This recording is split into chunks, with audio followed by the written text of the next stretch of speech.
Hello everyone. तो कैसे हो आप लोग। देखो, रिएक्ट जेएस की सीरीज चल रही है एंड अभी तक हमने प्रॉप्स के बारे में देखा है। प्रॉप्स के बाद यूज़ कॉन्टेक्स्ट देखा है। यूज़ कॉन्टेक्स्ट के बाद आज जो लेक्चर रहने वाली है वो काफ़ी ज़्यादा पॉपुलर हैं एंड इसके पीछे थोड़ा सा स्टोरी भी है जो मैं बताऊंगा आज। ठीक है, इसको डेप्थ में देखेंगे और आसानी से सब कुछ समझ आ जाएगा। ओके। तो सबसे पहले पिछले लेक्चर में मैंने क्या देखा था वो थोड़ा सा रिवाइज कर लेते हैं। ठीक है, क्योंकि अगर कोई न्यू आया है इस चैनल पे तो आपको पता होनी चाहिए कि क्या चल रही है। तो पिछले लेक्चर में हमने यूज कॉन्टेक्स्ट का हुक देखा था और यूज कॉन्टेक्स्ट का हुक, एक तो हुक क्या होता है वो पता होना चाहिए एंड सेकेंड चीज यूज कॉन्टेक्स्ट क्या है। ठीक है, इसका क्यों काम में लेते हैं इस चीज़ को। तो हमने प्रॉप्स का यूज़ किया था। तो प्रॉप्स में एक प्रॉब्लम आ रही थी कि प्रॉप ड्रिलिंग करना पड़ रहा था मुझे। अगर मुझे ए से जेड कंपोनेंट तक डेटा भेजना है तो मैं हर कंपोनेंट में अपना डेटा भेजूंगा, फिर उसको लास्ट कंपोनेंट में रिसीव करूंगा। तो ऐसे चीज़ें काम नहीं करती, ऐसे अपने लिए बहुत कॉम्प्लेक्स हो जाएगा अगर मेरे पास ए टू जेड कंपोनेंट्स है तो। ठीक है, जिसको कि हम प्रॉप ड्रिलिंग बोलते थे। तो उस चीज़ से छुटकारा पाने के लिए हमारे पास यूज़ कॉन्टेक्स्ट भाई साहब आए एंड इन्होंने ये बोला कि आपका जो भी डेटा है उसको आप ग्लोबली कहीं पे रख दो। जो भी डेटा है उसको ग्लोबली आप कहीं पे रख दो और इस ग्लोबल जगह से कोई भी कंपोनेंट को अगर डेटा चाहिए जो कि यहाँ रखा हुआ है, जो कि अगर कोई भी कंपोनेंट को डेटा चाहिए जो कि यहाँ रखा हुआ तो ईजिली एक्सेस करके डेटा यहाँ से ले ले। तो ये था यूज़ कॉन्टेक्स्ट का। अगर आपने वीडियो नहीं देखी है तो देख लेना। इसमें 4 प्रोसेस मैंने बताया था कि कॉन्टेक्स्ट क्रिएट करते थे हम। यहाँ देखो आप कि कॉन्टेक्स्ट क्रिएट करते थे हम एंड कॉन्टेक्स्ट क्रिएट करने के बाद सेकंड पॉइंट ये है हमारे पास कि रैप करते थे हम अपने पेरेंट्स को। ठीक है, जो भी पेरेंट कंपोनेंट होता था उसको रैप करते थे प्रोवाइडर के अंदर। देख लेना, आप समझ आ जाएगा। फिर डेटा ग्लोबली पास करते थे हम। ओके, एंड इसके बाद रिसीव करते थे हम उसको यूज कॉन्टेक्स्ट हुक के थ्रू। 4 प्रोसेस थी। आज देखेंगे हम यूज रिड्यूसर के बारे में। क्या टॉपिक रहने वाला है हमारे पास आज, यूज रिड्यूसर भाई साहब। ठीक है, कौन सा हुक है इसको, ये भी एक अलग हुक है। कौन सा हुक है, यूज रिड्यूसर। ठीक है, यूज रिड्यूसर एक हुक है। हुक क्या होता है आपको मालूम है, यहाँ भी मैंने डेफिनेशन लिखा है।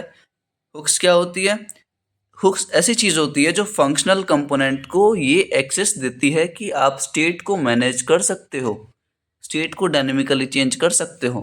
तो हुक्स का मेनली ये काम है। ठीक है, पिछला वाला हुक कौन सा था, यूज कॉन्टेक्स्ट, जो कि डेटा को मैनेज करने के लिए हो रहा था। लेकिन आज जो देखेंगे उसका कुछ और ही यूज है। ठीक है, आज जो यूज रिड्यूसर होता है ना, जो ये हुक है, इसका काम क्या है। इसका काम ये है भाई साहब कि इसका काम ये है कि हम अगर, कि यहाँ आप खुद के लैंग्वेज में लिखो, हम अगर खुद का कोई खुद का कोई स्टेट स्टेट मैनेज करते हैं या खुद का कोई स्टेट मैनेज करना है। ठीक है, मैनेज करना है तो हम इस यूज रिड्यूसर का यूज लेंगे। स्टेट मैनेज का यहाँ क्या तात्पर्य है, स्टेट मैनेज का ये तात्पर्य है कि हम ऐसा, फॉर एग्जांपल हम ऐसा बोलते हैं ना कि अगर मेरे पास बहुत पैसा होता तो ये हो जाता, मैं बहुत अमीर हो जाता या फिर कुछ खरीद लेता। ठीक है, तो कुछ एक चीज़ होने की वजह से दूसरा चीज़ मेरा एग्जीक्यूट होता। मतलब मेरे पास अगर पैसा रहता तो मैं काफ़ी ज़्यादा अमीर होता, ऐसा बोलते हैं ना। ठीक है, तो ये रहा पहला कंडीशन। दूसरा कंडीशन, यार मेरे पास BMW होती, मेरे पास कोई गाड़ी होती। ठीक है, मान के चलो मेरे पास कोई गाड़ी होती तो मैं बहुत शो ऑफ करता। ठीक है, तो यहाँ मैं क्या कर रहा हूँ, हर एक प्रॉपर्टी के साथ हर एक प्रॉपर्टी के साथ एक इवेंट अटैच कर रहा हूँ, एक एक्शन अटैच कर रहा हूँ कि अगर मेरे पास ये होता तो मैं ये होता, बाद में ये एग्जीक्यूट कर पाता, ये कर पाता, ऐसा। समझ रहे हो। तो यूज रिड्यूसर का काम यही है कि स्टेट को मैनेज करना। ये डेटा मैनेज नहीं कर रहा, ध्यान से सुनो। Data management and state management बहुत ही डिफरेंट है। अगर आप देखो, यहाँ खोलो, आ जाओ इधर, सारा चीज़ को एकदम सिंटेक्स वाइज देखते जाना। ओके, यहाँ देखो यूज रेड्यूसर हुक्स, ये चलो यहाँ देखो पहले, use reducer hook is similar to use state hook, it allows custom state logic. मतलब अगर आप कोई कस्टम खुद का स्टेट बनाना चाहते हो ना, तो यूज रेड्यूसर काम में ले सकते हो आप। If you find your self keep track of multiple pieces of state that rely on complex logic.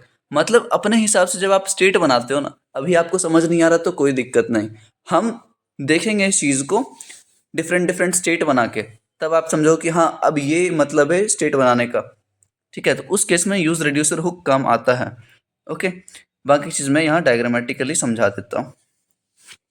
ठीक है, समझ आ गया यूज रेड्यूसर हुक क्यों लेते हैं? हम स्टेट मैनेजमेंट के लिए लेते हैं, हम डिफरेंट स्टेट अपने हिसाब से बनाने के लिए इसको यूज लेते हैं। अब ये क्यों आया, अब ये क्यों आया भाई साहब?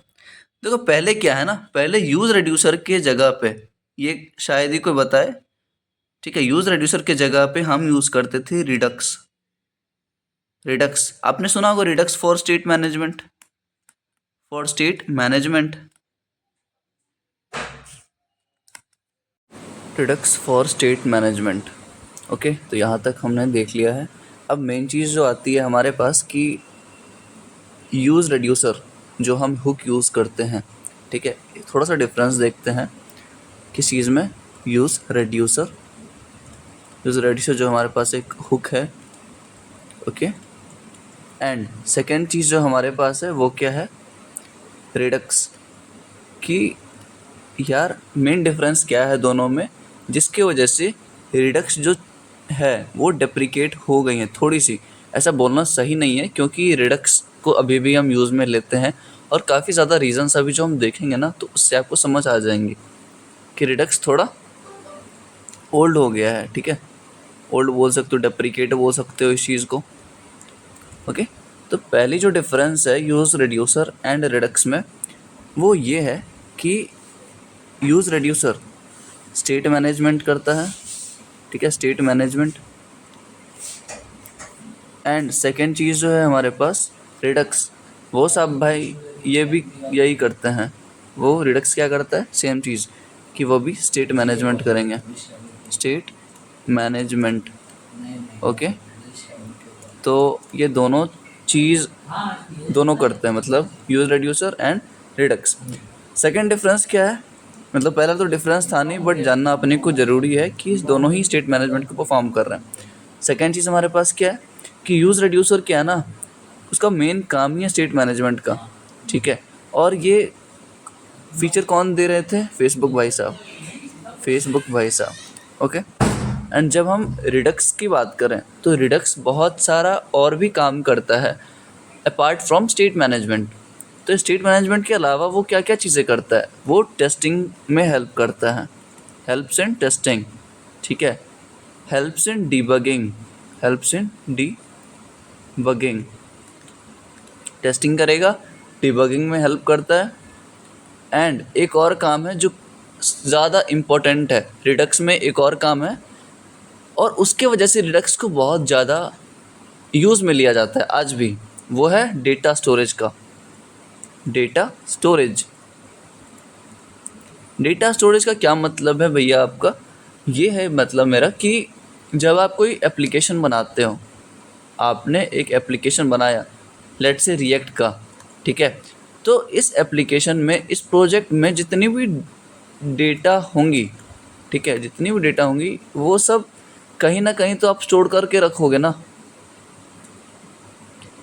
स्टेट के हिसाब से अपने डेटा को कहीं पे स्टोर करके रखने के प्रोसेस को हम डेटा स्टोरेज जैसा बोलते हैं। एंड ये चीज़ कौन परफॉर्म करवा रहा है, रिडक्स, जो चीज़ इस यूज़ रेड्यूसर हुक में नहीं है।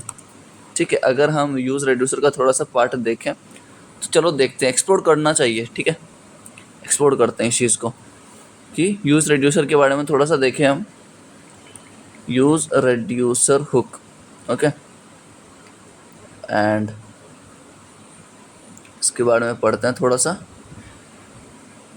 Use reducer is a React hook that helps you add a reducer to your component. ये थोड़ा सा भाई साहब थोड़ा हाई लेवल का ही बताते हैं हमेशा, तो ज़्यादा देखना नहीं है, रुक जाओ, इसका थोड़ा सा डेफिनेशन अगर कहीं मिल जाए। ठीक है, इसमें मैं सारा कंपोनेंट या पैरामीटर जो भी आप देख रहे हो मैं बताऊंगा अभी, ओके। बट मैं देख रहा हूँ कि कुछ चीज़ें मिले इसके बारे में पढ़ने को अपने को, इस पर नहीं मिलेगा। Use reducer W3 schools. हमेशा आप अच्छे वेबसाइट को प्रेफर करो जहाँ से आपको चीज़ें समझ में आ जाएं। अगर आपको डॉक्यूमेंटेशन से समझ नहीं आ रही है तो कोई बात नहीं, आप दूसरा वेबसाइट विजिट करो, ठीक है। Use reducer hook is similar to use state, ये हमने कल भी देखा था। The reducer function contains your custom state logic and initial state, ये सब हम देखेंगे। अभी आपको कुछ समझ नहीं आ रहा होगा अगर आप नए हो तो, ठीक है। मैं धीरे धीरे स्टेप बाय स्टेप समझाऊंगा। तो इसके बारे में कहीं लिखा नहीं है, बस इम्प्लीमेंटेशन है। चलो ठीक है, बट अभी आपको बस इतना समझना है कि यूज़ रेड्यूसर हुक जो है ना, अभी वो बस स्टेट मैनेजमेंट के काम में आ रहा है, ठीक है। लेकिन रिडक्स ये चारों चीज़ें परफॉर्म कर रहा है जो भी आप देख पा रहे हो। स्टेट मैनेजमेंट करता है, डेटा स्टोरिंग का पार्ट है इसमें, ठीक है। डेटा स्टोरिंग के बाद अपने पास टेस्टिंग करता है, ये डिबगिंग कर रहा है। तो ये सब जितनी भी चीज़ें हैं ना वो रिडक्स करता है, और यही मेन कारण है, यही मेन रीज़न है जिसके वजह से रिडक्स अभी भी काम में आ रहा है। समझ आई चीज़ें। और यूज़ रेड्यूसर हुक हम कब काम लेते हैं, जब मुझे सिर्फ स्टेट मैनेजमेंट का कॉन्सेप्ट चाहिए, जब मुझे सिर्फ स्टेट मैनेजमेंट करना है तब हम क्या करेंगे, सिर्फ यूज़ रेड्यूसर का काम लेंगे। समझ आ गई चीज़ें। तो मैं इस लेक्चर से क्या करूँगा ना, रिडक्स को हम बाद में देखेंगे, ओके। रिडक्स को हम जब ये शायद रिएक्ट ख़त्म हो जाए उसके बाद देखें, या अपने ऊपर है, कभी भी देख सकते हैं। जब चीज़ों को समझना है सेपरेटली तो कभी भी कमी समझ सकते हैं, ठीक है। तो अभी क्या देखते हैं, इतना समझ आ गया आपको डिफरेंस। अब मैं इस डायग्राम के ऊपर आता हूँ। इस डायग्राम को ध्यानपूर्वक आप लोग देख लें, उसके बाद मैं समझाता हूँ, ओके। देख लिया आप लोगों ने? रुक जाओ 1 मिनट, मैं थोड़ा सा अपना चेंज कर लूँ कलर, एंड यहाँ पे आ जाओ। यूज़ रेड्यूसर में जो होते हैं ना, कुछ एक्शंस बोल लो, एक्शन मत बोलो, कुछ कंपोनेंट्स बोल लो, कुछ एलिमेंट्स बोल लो, ठीक है, या कुछ मेथड्स होते हैं। यहाँ पे अगर मैं लिखूँ तो दिखाई तो देगा नहीं, रुक जाओ। कुछ मेथड्स होते हैं, क्या बोल रहा हूँ मैं, कुछ मेथड्स होते हैं, ओके। मेथड्स बोल लो या फिर इसको एलिमेंट बोल लो, एलिमेंट्स होते हैं, ठीक है। जो चीज़ मुझे डिफाइन करना अनिवार्य है, मतलब ये जो मेथड्स मैं बात करूँगा, जो भी एलिमेंट्स मैं बात करूँगा, उस चीज़ को डिफाइन अगर मैं नहीं करूँगा तो ये काम नहीं करेगा यूज़ रेड्यूसर हुक। तो पहला चीज़ क्या है मेरे पास, मेथड्स की बाद में बात करेंगे हम। रिक्वायरमेंट क्या क्या है अपने पास, मतलब चीज़ें कहाँ से देख रहे हैं। पहला चीज़ क्या है कि मेरा जो हुक है, कौन सा हुक यूज़ करने वाले हैं हम, यूज़ रेड्यूसर, ठीक है। यूज़ रेड्यूसर हुक हम यूज़ करने वाले हैं। इसका काम क्या है, आप लोग ऐसे ही लिखते रहो ताकि याद हो जाए एक बार में।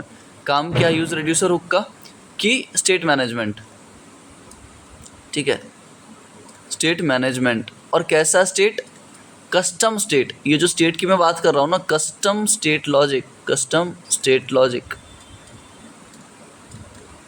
मतलब अगर आप खुद के हिसाब से कोई स्टेट बनाना चाह रहे हो, इसका मतलब मैं समझाऊंगा, मतलब इम्प्लीमेंट करके दिखाऊंगा, ठीक है। तो अभी बस कस्टम स्टेट लॉजिक का बस ये मतलब समझो आप कि हम अपने हिसाब से स्टेट को मैनेज कर सकते हैं, ठीक है।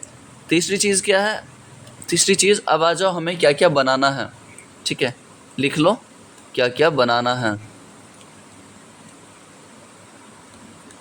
ओके। तो इसमें जो फर्स्ट चीज़ है अपने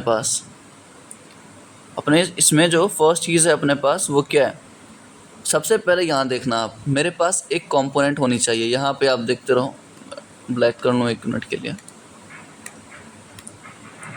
हमारे पास क्या होने चाहिए, एक कंपोनेंट, ठीक है।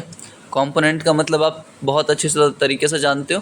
कंपोनेंट मतलब एक नॉर्मल जावास्क्रिप्ट फंक्शन, ठीक है, जो JSX को रिटर्न करेगा, कंपोनेंट ऐसी चीज़ होती है जो रीयूजेबल कोड होती है, उसी को हम क्या बोलते हैं, कंपोनेंट। तो कंपोनेंट जो होगा वो फर्स्ट स्टेप है। वो क्या है, फर्स्ट स्टेप जो हम इम्प्लीमेंट करेंगे। तो पहला काम, we have to create a component, हम लिखेंगे साइड में बाद में, ओके। दूसरा चीज़ क्या होगा, कंपोनेंट के अंदर एक इवेंट हैंडलर होना चाहिए। सेकेंड प्रोसेस क्या है मेरे पास, कि जो कंपोनेंट मैं बनाऊंगा उसके अंदर एक इवेंट हैंडलर होना चाहिए। अगर आपने जावास्क्रिप्ट ध्यानपूर्वक पढ़ा है तो आपको इवेंट हैंडलर के बारे में बहुत अच्छे से पता होगा कि इवेंट्स कौन कौन से होते हैं, कौन कौन सा मतलब हैंडल करने का मेरे पास एपीआईज ऑलरेडी हैं, ऑन क्लिक, ऑन प्रेस, जो भी आपने देखा, ऑन चेंज, ठीक है। तो पहला चीज़ आप कंपोनेंट डिफाइन करो, दूसरा चीज़ आप एक उस पर इवेंट हैंडलर अटैच करो, ठीक है। अब इस इवेंट हैंडलर को, ठीक है, इस इवेंट हैंडलर के मदद से, ध्यान से सुनो मैं क्या कहने की कोशिश कर रहा हूँ, इस इवेंट हैंडलर की मदद से हम एक चीज़ कॉल करेंगे, डिस्पैच को। ध्यान से सुनो, ये चीज़ समझना बहुत ही ज़रूरी है अपने लिए। मैं ये बोल रहा हूँ कि इस इवेंट हैंडलर को मैंने डिफ़ाइन किया, अब इस इवेंट हैंडलर के हेल्प